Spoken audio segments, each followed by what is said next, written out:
పరిస్థితులు నాకు అనుకూలంగా మారుతున్నాయని తలుచుకుంటుంటే చాలా హ్యాపీగా ఉంది. నేను అనుకుంటున్నట్టుగా ఈ కుటుంబం ఒక్కొక్కరిగా విడిపోయి నాశనం అయిపోయే రూట్ పడిపోయింది. ఇక సీతని ఎప్పటికీ రామరాజుకి దగ్గర కానివ్వకుండా చేసి అన్నదమ్ముల్ని కూడా ఒక్కొక్కరిగా విడగొడతాను. ముందు నా మొగుడికి వదిన మీద సింపతి రాకుండా చూడాలి.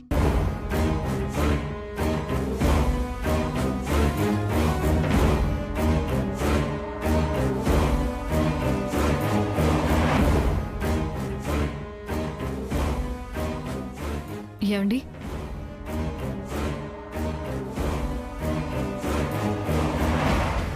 మీరు తల్లిలా చూసే మీ వదినకి బావగారు అంత పెద్ద శిక్ష వేయడం బిడ్డగా మీ మనసు ఎంత బాధిస్తుందో నేను అర్థం చేసుకోగలనండి.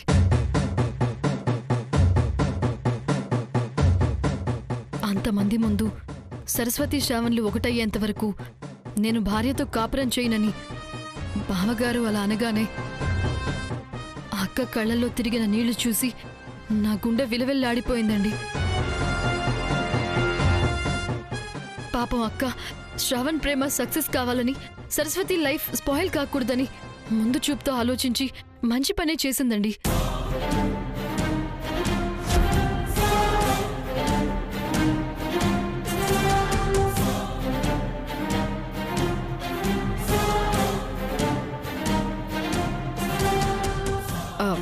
పంచాయతీలో బావగారు అలాంటి నిర్ణయం తీసుకుంటుంటే మీరు కూడా మౌనంగా ఉన్నారేంటండి? మీ వదిన ఎలాంటిదో మీకు తెలీదా? ఆమె తన స్వార్థం కంటే ఎదుటివాళ్ల మంచే కోరుకుంటుందని మీకు తెలీదా? న్యాయం కోసం బావగారు నిస్వార్థంగా తనకు తాను శిక్ష వేసుకున్నానని చెప్పినా కూడా అది సీతక్కకి ఇంకా పెద్ద శిక్ష కదండి.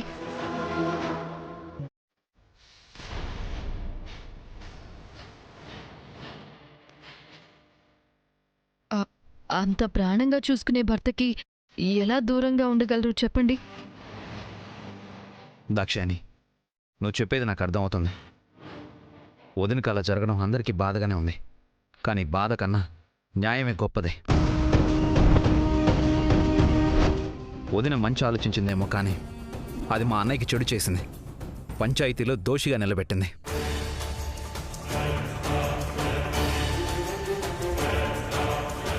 శ్రవణ్ ప్రేమ కన్నా పెళ్లి విషయంలో ఆడపిల్ల అభిప్రాయానికే వదిన విలువిచ్చుంటే చాలా బాగుండేది దాక్షాయణి. నేను పుట్టి బుద్ధెరిగాక మా అన్నయ్య ఏ విషయంలోనూ ఇంతగా బాధపడ్డం నేను చూడలేదు. వదిన చేసిన పనికి ఎప్పుడు గంభీరంగా ఉండే అన్నయ్య కళ్ళల్లో నీళ్లు తిరగడం నేను చూశాను.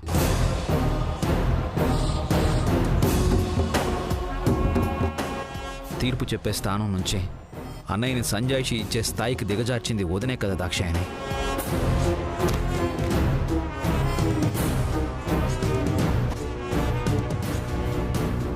కావచ్చండి, కానీ మీరు అక్క ఆవేశపడి పెళ్లి చేసి తప్పు చేసిందని మాత్రమే ఆలోచిస్తున్నారు. కనీసం కలలో కూడా బావగారి స్థాయిని కిందకి దిగజార్చే మనస్తత్వం అక్కది కాదని ఎందుకు తెలుసుకోలేకపోతున్నారు? నువ్వు సాటి ఆడదానిగా వదిన గురించి ఆలోచిస్తున్నావు దాక్షాయణి. నేను చిన్నప్పటి నుంచి మా అన్నయ్య మనసేంటో ఎరిగిన వాడిగా చెప్తున్నాను. నువ్వు చూడాల్సింది వదిన వైపు నుంచి కాదు, అన్నయ్య కోణంలో ఆలోచించి చూడు. ఎవరు ఎదురొచ్చినా చేతులెత్తి నమస్కారం పెట్టే గొప్ప సంస్కారవంతుడు మా అన్నయ్య. తప్పు చేసిన వాడికి శిక్ష వేయాలన్నా కూడా 1కి 10 సార్లు తరచి చూసుకునే గొప్ప వ్యక్తిత్వం అయింది.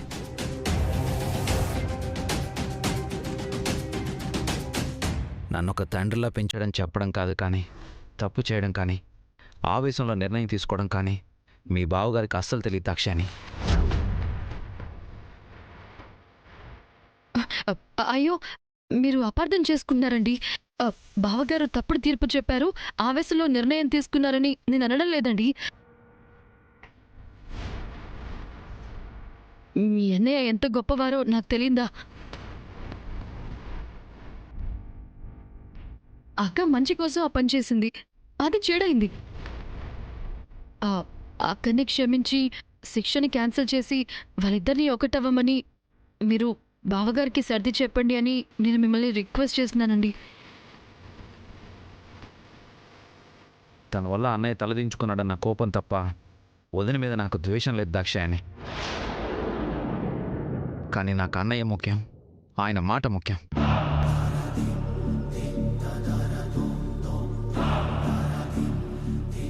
ఏ పరిస్థితిలో కూడా నేను ఆయన మాటకి ఎదురెళ్ళను, ఆయన నిర్ణయానికి ఎదురు సమాధానం చెప్పను.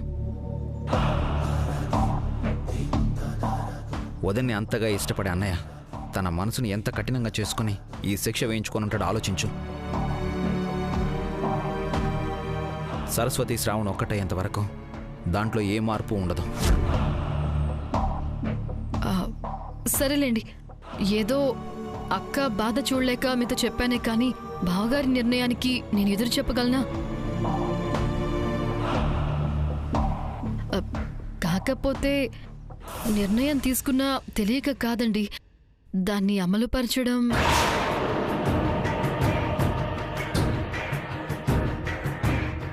ఎందుకని? ఎందుకంటారేంటండి? ఒక ఆడపిల్లకి అన్యాయం జరిగిందని బావగారు న్యాయం చెప్పారు కానీ అక్కంటే బావగారికి ఎనలేని ప్రేమ. అక్కకి బావగారంటే ప్రాణం కన్నా ఎక్కువ.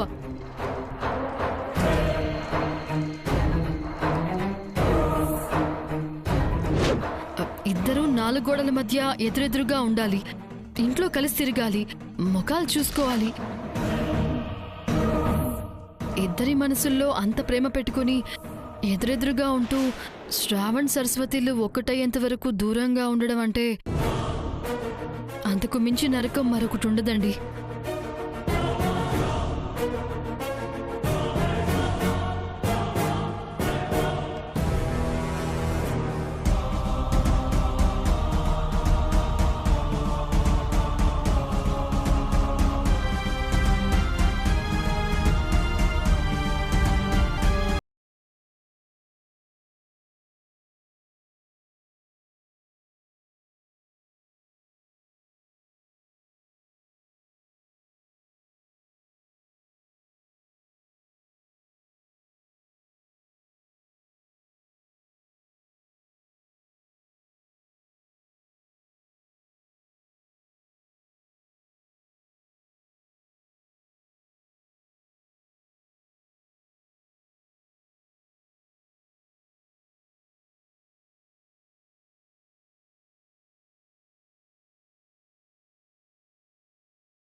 అమ్మగారికి తోడుగా మనం ఉంటే బాగుండేది బాబు.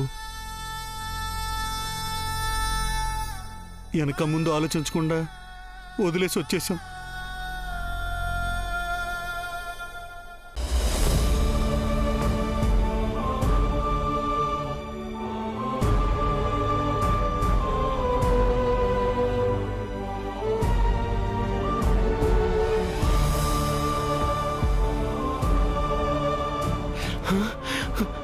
బాబు గారు, అమ్మగారు వచ్చేసారండి.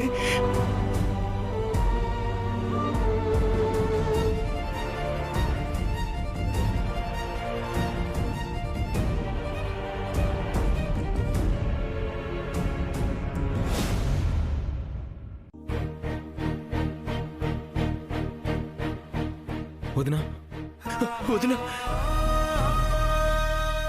సారీ వదినా, నా వల్లే నువ్వు అన్నయ్య దూరం అయ్యారు. పంచాయతీలో నేనే మాట్లాడలేకపోయాను. వదినా, ఇప్పుడే వెళ్ళి అన్నయ్య కాళ్ళు పట్టుకుని ఆ శిక్ష ఏదో నాకు వేయమంటాను. నా కాపురం కోసం మీరిద్దరూ వేరేవడం కరెక్ట్ కాదు వదినా. బాధపడుకు శ్రావణ్. ప్రేమ కోసం యుద్ధాలు చేశారు, ప్రేమ కోసం చచ్చిపోయారు. నీ ప్రేమలో నిజాయితీ ఉంది కాబట్టే మీ ఇద్దరి పెళ్లి చేశాను. సరస్వతి నీకు దూరం కాకుండా అడ్డుపడ్డాను. మీ అన్నయ్య నన్ను మనిషిని మాత్రమే దూరం పెట్టారు. ఆయన గుండెల్లో నా స్థానం ఎప్పటికీ పదిలంగా అలాగే ఉంటుందని నాకు తెలుసు. సరస్వతి నీకు మనస్ఫూర్తిగా దగ్గరైన రోజున మేమిద్దరం కూడా ఒకటవుతాం.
ఏంటన్నయ్య ఇది? అర్థం కాలేదా?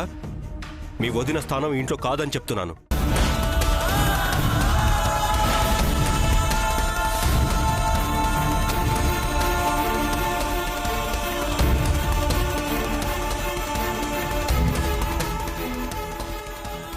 అదేంటన్నయ్య, అలా చేయొద్దన్నయ్య. ప్రేమించింది నేను, తాళి కట్టింది నేను, తప్పు జరిగింది నా వల్ల. వదినకి శిక్ష వేయొద్దన్నయ్య. వదిన ఇంట్లోకి రాని అన్నయ్య. రే, నేను తీసుకున్న నిర్ణయానికి మీరందరూ కట్టుబడి ఉండటం మాత్రమే చేయాలి.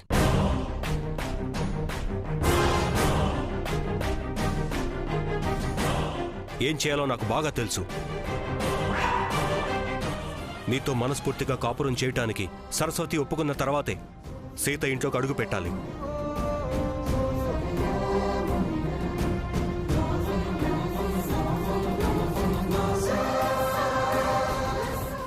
అప్పుడు మాత్రమే తిరిగి మన కుటుంబంలో తనకి స్థానం దక్కుతుంది. దీనికి ఎవరూ ఎదురు చెప్పడానికి వీల్లేదు. అన్నయ్య, నీ కాళ్ళు పట్టుకుంటాను, ప్లీజ్ అన్నయ్య. నువ్వు దూరంగా ఉంటానని చెప్పి వదినికి పెద్ద శిక్ష వేశావు. ఇంట్లో ఉండొద్దని అంతకన్నా పెద్ద శిక్ష వెయ్యొద్దన్నయ్య.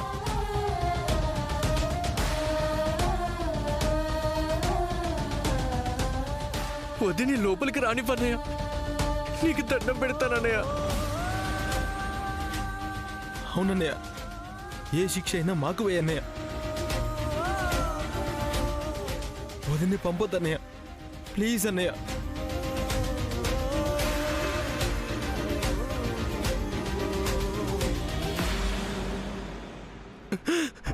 అన్నయ్య, ప్లీజ్ అన్నయ్య. రే, నేను నిర్ణయం తీసేసుకున్నాను.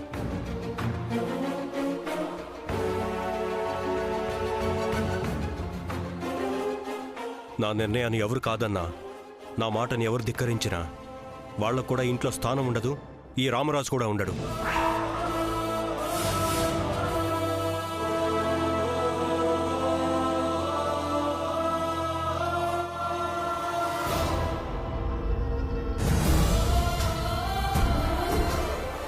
మర్యాదగా లోపలికొచ్చే రామరాజు తమ్ముళ్ళుగా ఉంటారో, బయటే ఆగిపోయి సీతకి మరుదులుగా ఉంటారో మీ ఇష్టం.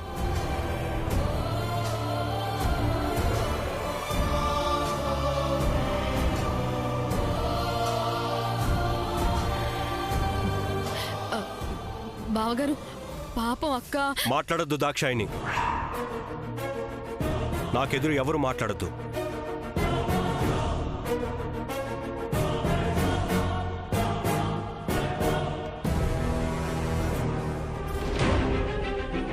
రే శ్రవణ్, నాని, ఏంటి ఆలోచిస్తున్నారు? లోపలికి రండి. నాని లోపలికి వెళ్ళండి. అది కాదు వదినా. నేను చెప్తున్నాను కదా, మీరు లోపలికి వెళ్ళండి. వెళ్ళండి.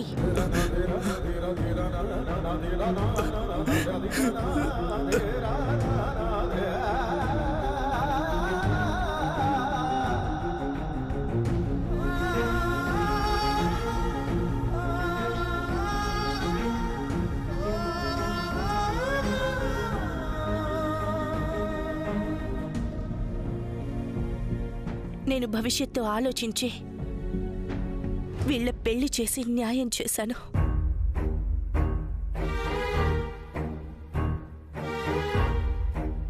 నేను చేసింది అన్యాయమని వాళ్ళు కలిసే వరకు నేను మీకు దూరంగా ఉండాలని, మన మధ్యలో కాపురం ఉండదని పంచాయతీలో నిర్ణయం తీసుకున్నారు.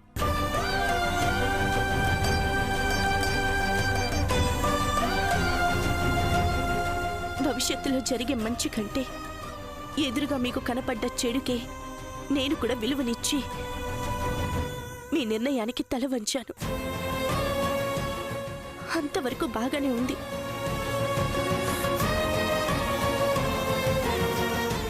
కానీ నన్ను ఏకంగా ఈ ఇంటి నుంచి బయటికి పంపిస్తానని మీరు పంచాయతీలో చెప్పలేదే.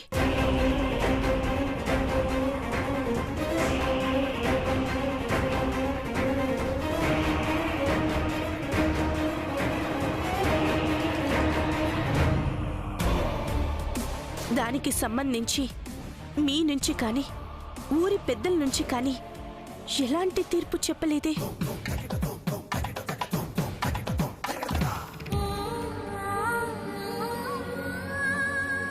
మరి నన్ను ఇంట్లో ఉండొద్దని ఎందుకంటున్నారు? దానికి నాకు సమాధానం కావాలి. అక్కడ పెద్దలకి గౌరవం ఇచ్చి నిర్ణయం తీసుకున్నాను. ఇక్కడ ఇంటి పెద్దగా నిర్ణయం తీసుకున్నాను. పాటించక తప్పదు. ఇంటి పెద్దగా దేన్ని ఆధారం చేసుకొని ఈ నిర్ణయం తీసుకున్నారు? కారణం ఏంటి?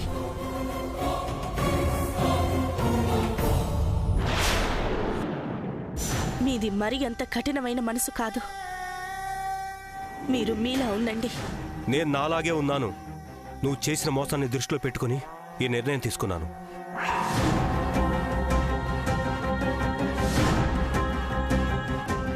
శ్రవణ్ పెళ్లికి సంబంధించి ప్రతిసారి నా దగ్గర నువ్వేదో ఒక విషయం దాచిపెడుతూనే ఉన్నావు. నన్ను మోసం చేస్తూనే ఉన్నావు.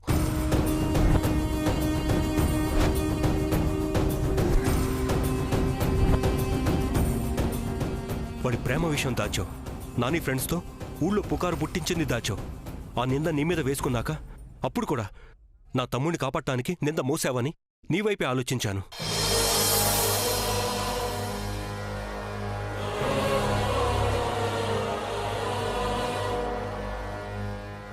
కానీ ప్రతిదీ నా దగ్గర దాచిపెట్టడం, కుటుంబానికి సంబంధించినవి ముఖ్యమైన విషయాలు నాతో చర్చించకుండా నువ్వే నిర్ణయాలు తీసేసుకోవటం, నన్ను మోసం చేయడం నీకు అలవాటుగా మారిపోయింది.